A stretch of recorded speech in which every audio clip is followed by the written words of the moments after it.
A father received a message that could save his family, but only if he left everyone else behind. And within hours, the sky itself started falling. My name is Jessica Moore, and welcome to Jessica Recaps. This story began on an ordinary day, high above a construction site, where a man named John struggled to keep things together.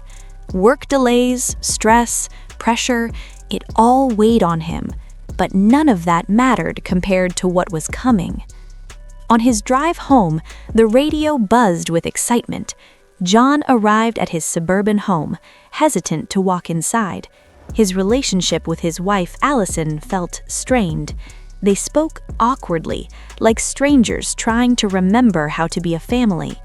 Then their son Nathan ran in, full of energy, full of love. And just like that, everything softened. Nathan proudly showed his drawing of the comet. To him, it was just something cool in the sky. But there was one detail that made everything more serious. Nathan was diabetic. He depended on insulin to survive. The next morning, news reports claimed small fragments of the comet would hit Earth. Nothing to worry about, they said. Just a spectacular show. John prepared for Nathan's birthday party. Normal life, normal routines. But normal was about to disappear. People suddenly stopped, staring up at the sky. A glowing streak tore through the clouds. At the grocery store, something strange happened. Inside the store, John's phone buzzed. A presidential alert. Not a warning, not advice, but a selection. He and his family had been chosen for emergency shelter relocation. And just like that, nothing felt normal anymore. Back at the house, the birthday party had already started. Laughter filled the room. Kids played, adults chatted. But John pulled Allison aside. Something was wrong. At first, she didn't believe him. It sounded crazy. But then the news changed. Everyone gathered around the TV as reporters tracked the first comet fragment. It was supposed to land harmlessly in the ocean. John stepped outside and saw birds fleeing the sky. Seconds later, a massive shockwave slammed into him. Inside, chaos erupted. The news anchor's voice trembled as the truth came out. The comet hadn't hit the ocean. It had destroyed a city in Florida, completely wiped out. And that was just the beginning. Panic spread instantly. Then John's phone buzzed again, another alert. This time, everyone saw it.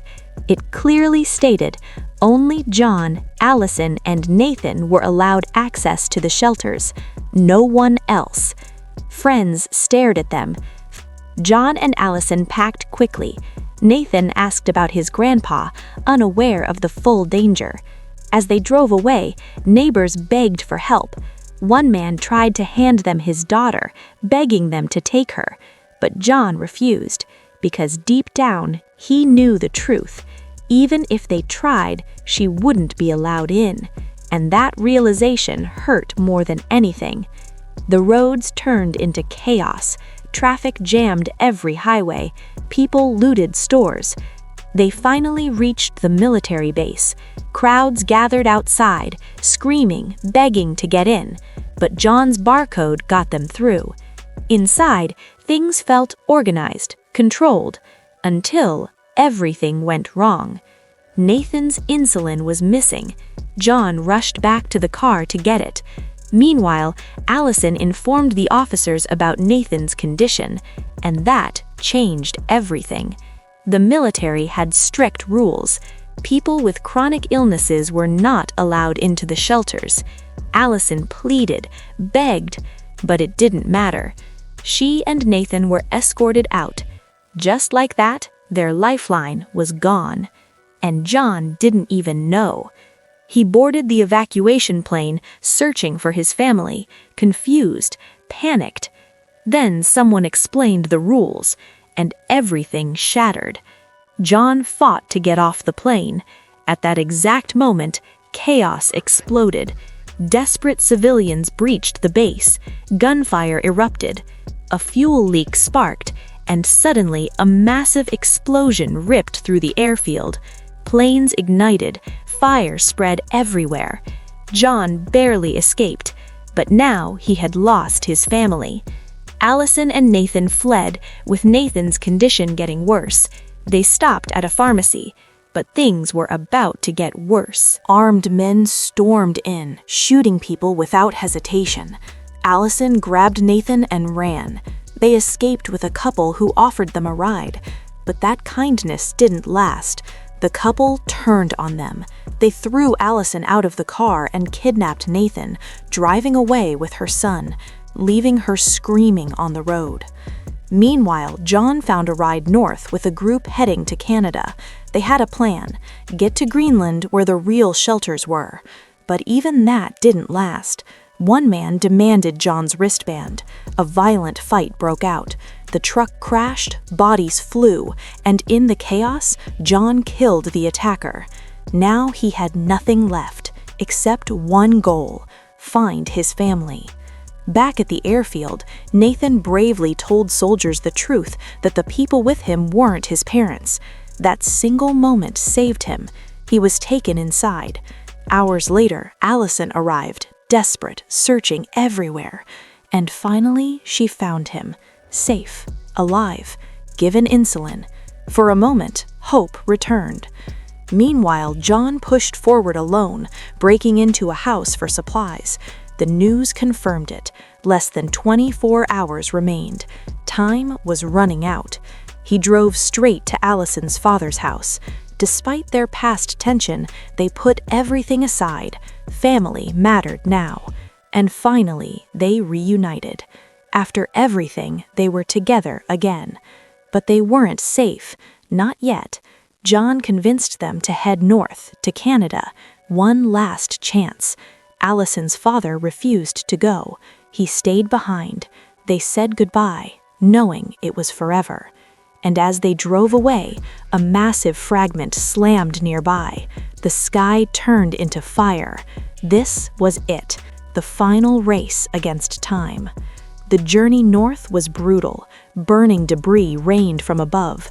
John even risked his life to save a stranger from a burning car, because even at the end of the world, humanity still mattered.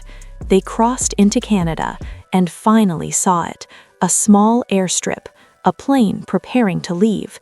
John drove straight onto the runway, forcing it to stop. The pilot refused at first, too many people already, but John didn't give up, and somehow they made it on board. As the plane lifted into the sky, it felt like they might actually survive. But the nightmare wasn't over. A massive fragment hit the ocean nearby. The shockwave hit the plane. Both engines failed. Silence filled the cabin. They were going down. The pilot glided the aircraft, but John and his family survived. Barely. In the distance, a military transport landed. One last chance. They ran, and this time they made it. They were taken deep into the underground shelters in Greenland, massive doors sealed behind them. Then came the final moment. The planet killer hit Earth. Everything shook. The world above ended. 9 months later, the doors slowly opened. The air was clear. The dust had settled. And somehow, life remained. John, Allison, and Nathan stepped outside, into a broken world. Cities were gone. Everything was destroyed. But then, if you enjoyed this recap, don't forget to like, comment, and subscribe for more cinematic stories just like this. And if you want to watch another incredible story, check out the video on your screen now. The pills her mom gave her weren't what they seemed. Thanks for watching.